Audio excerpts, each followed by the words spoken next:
Assalamualaikum warahmatullahi wabarakatuh. Perkenalkan, nama saya Abdul Saiful Husni dari Universitas Siliwangi. Ingin menjelaskan tentang integrasi kelapa dan sapi. Kelapa merupakan tanaman yang mudah kita temui di daerah tropis, yaitu daerah Indonesia juga. Tanaman kelapa banyak ditemui di sekitaran pantai. Buah kelapa berbentuk bulat panjang dengan ukuran kurang lebih sebesar kepala manusia.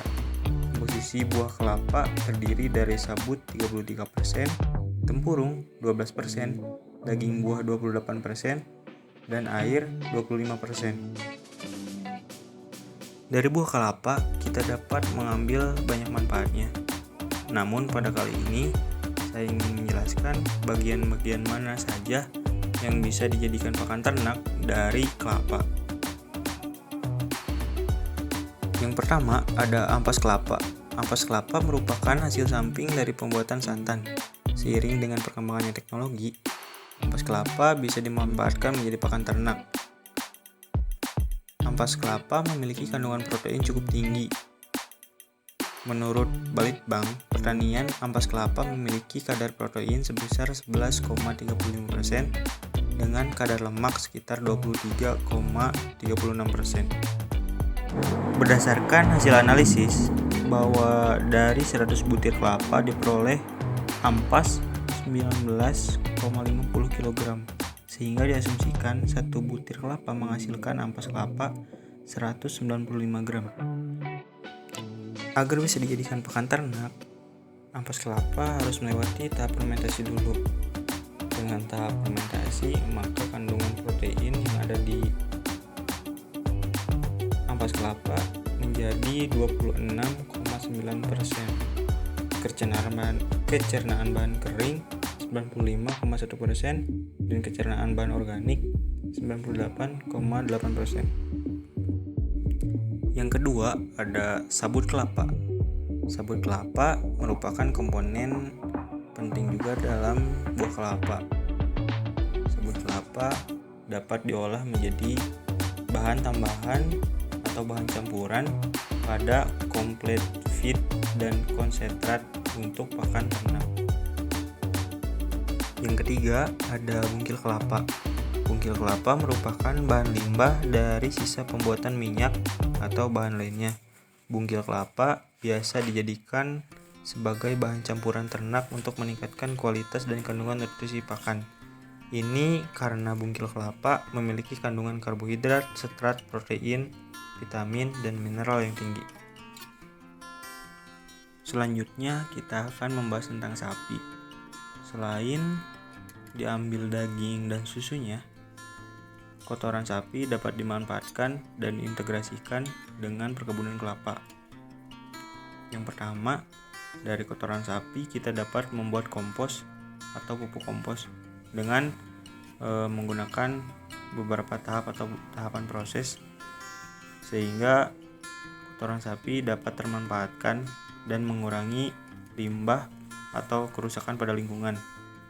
Kemudian selain pembuatan pupuk kompos, kotoran sapi dapat dijadikan biogas yang dapat menjadi sumber energi atau sumber dari kompor. Itu dapat dimanfaatkan oleh masyarakat dan menjadi kebutuhan yang sangat murah dan hemat. Selanjutnya, selain kotoran sapi, ada juga pemanfaatan air seni atau air kencing dari sapi yang dapat dijadikan pupuk cair. Itu dapat membantu dan menyuburkan tanah maupun pertumbuhan pada kelapa dengan tahapan atau proses yang telah dilalui. Untuk mendukung prosesnya integrasi sapi dan kelapa ini diperlukan bahan pendukung atau teknologi yang menopang jalannya kegiatan ini. Yang pertama ada mesin pencacah sabut kelapa. Mesin ini digunakan untuk mencacah sabut kelapa maupun menggiling sabut kelapa. Sabut kelapa yang dihasilkan atau yang telah digiling berupa butiran-butiran atau serabut-serabut yang telah halus. Nah, serabut kelapa yang udah halus ini adalah bahan untuk dijadikan pakan ternak ataupun dijadikan tambahan untuk memenuhi konsentrat atau protein, vitamin ataupun lain-lain pada pakan ternak. Selanjutnya ada mesin pengaduk. Mesin ini digunakan untuk mengaduk beberapa hasil dari kelapa yang digunakan untuk campuran pakan sapi. Biasanya campuran ini berupa bungkil kelapa dicampur dengan bahan lainnya dan dijadikan sebagai pakan ternak. Sekian video yang dapat saya sampaikan, semoga dapat menjadi manfaat. Kalau banyak kurangnya mohon dimaafkan. Wabillahi taufiq wal hidayah. Wassalamualaikum warahmatullahi wabarakatuh.